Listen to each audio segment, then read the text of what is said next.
4 सवालों के जवाब तो दे दिए तुमने Bhimrao, but now the last one.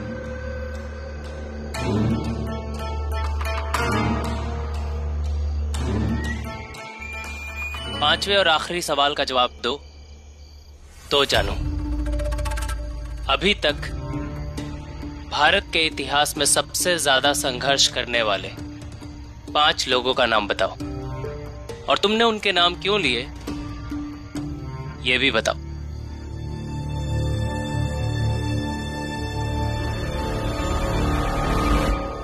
पांच क्या, मैं तो 100 लोगों के नाम बता दूंगा वैभव देव जी, जिन्होंने भारत के इतिहास में बहुत बड़ा संघर्ष किया है। और हमें उन सभी लोगों से प्रेरित होना चाहिए, क्योंकि उनका संघर्ष सच में उतना बड़ा था। लेकिन वो नाम ऐसे है जो मैं जानता हूं, आप जानते हैं, ये जानते हैं, ये जानते हैं, सब जानते हैं। इसलिए आज मैं आपको उन लोगों के बारे में बताऊंगा जिनके बारे में आप नहीं जानते हैं। क्योंकि क्या है ना वैभव देव जी, कोई भी संगठन 4-5 लोगों से नहीं बनता है। वो एक समूह होता है बहुत सारे लोगों का, जिनमें से 4-5 लोगों के नाम हमें और इतिहास को याद रहते हैं। लेकिन बाकी 95 लोग भी होते हैं जो संघर्ष करते हैं, लेकिन वो छोटी जात के होते हैं।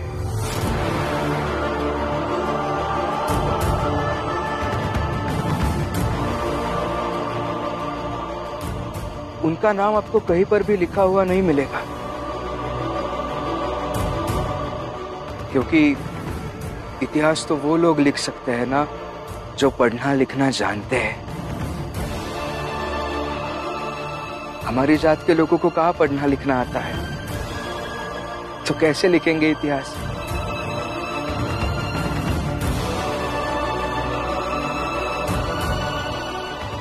इसलिए वैभव देव जी,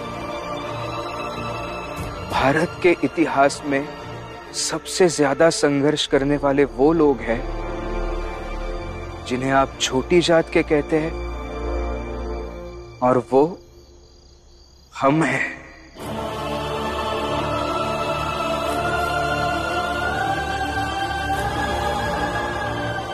बड़ी जात के घर में बच्चा पैदा होता है तो ईश्वर का आशीर्वाद समझ लिया जाता है,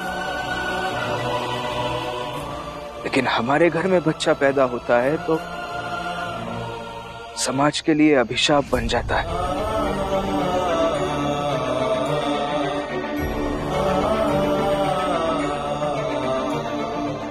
बार बार हमारे घर का, हमारी जाति का, हमारे सोच का शुद्धिकरण करने की बात की जाती है। तुम लोगों का शुद्धिकरण होगा। तुम लोगों को दीक्षा देकर एक बेहतरीन स्थान देना चाहते हैं, सम्मान का पात्र बनाना चाहते हैं।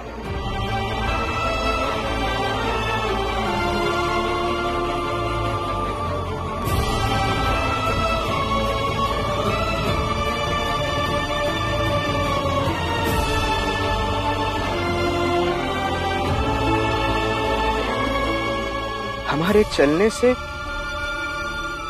जमीन पर निशान ना आए, इसलिए कमर में झाड़ू बांध दिया जाता है। ये पीछे झाड़ू इसलिए ताकि जिन रास्तों पर हम चले उन पर हमारे पैरों की जो निशान बन जाए तो ये झाड़ू से मिटा सके। हमारी थूक से मिट्टी अपवित्र ना हो सके, इसलिए गले में मटका बांध दिया जाता है। ये मटका देख रहे हो ना, ये इसलिए है ताकि हम जब ऊंची जाति वालों के मोहल्ले से गुजरे तो हमारा थूक उनकी जमीन पर ना गिरे।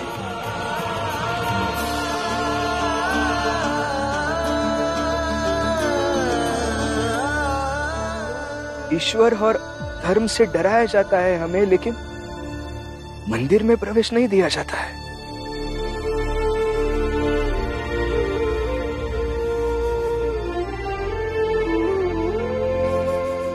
बड़ी जात के घर की, गली मोहल्ले की गंदगी हम साफ करते हैं, लेकिन हमारे छूने से पानी गंदा हो जाता है।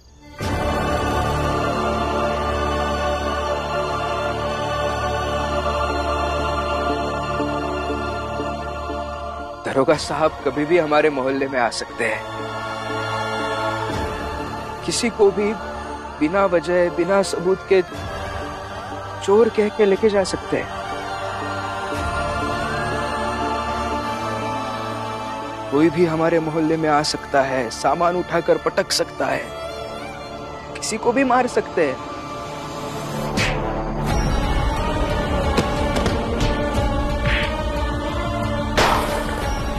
जैसे मारना उनका अधिकार हो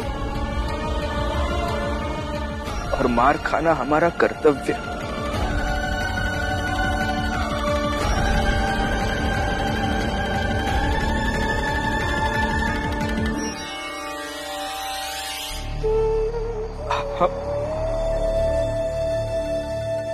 हमारी आई मर जाती है तो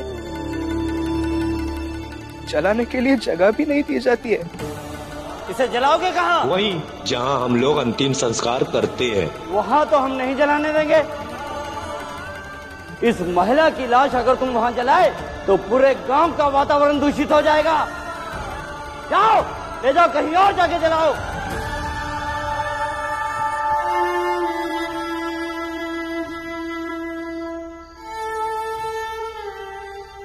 इसलिए वैभव देव जी,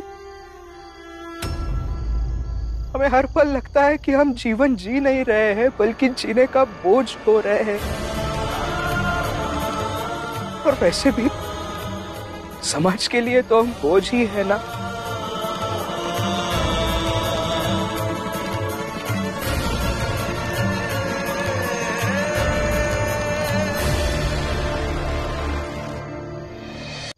देखिए ना, आपके जात में से कोई पेंशन की मांग करता है तो आप उनके साथ खड़े हो जाते हैं,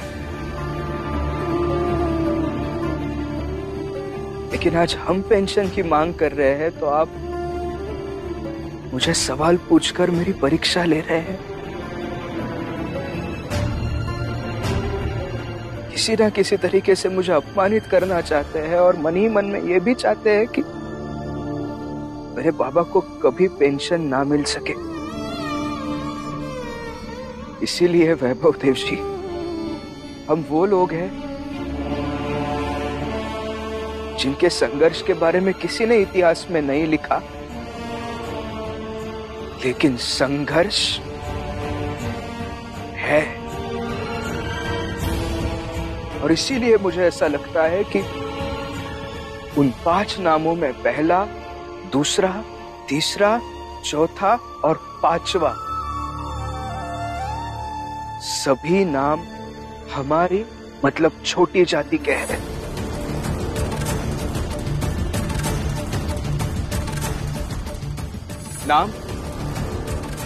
नाम चाहे जो कह दीजिए, चाहे राम जी कह दीजिए, पुरंजन कह दीजिए, आनंद, जनार्दन, नटवर, हितेश, जोखू, कुछ भी कह दीजिए, लेकिन छोटी जात के लोग हैं और संघर्ष है।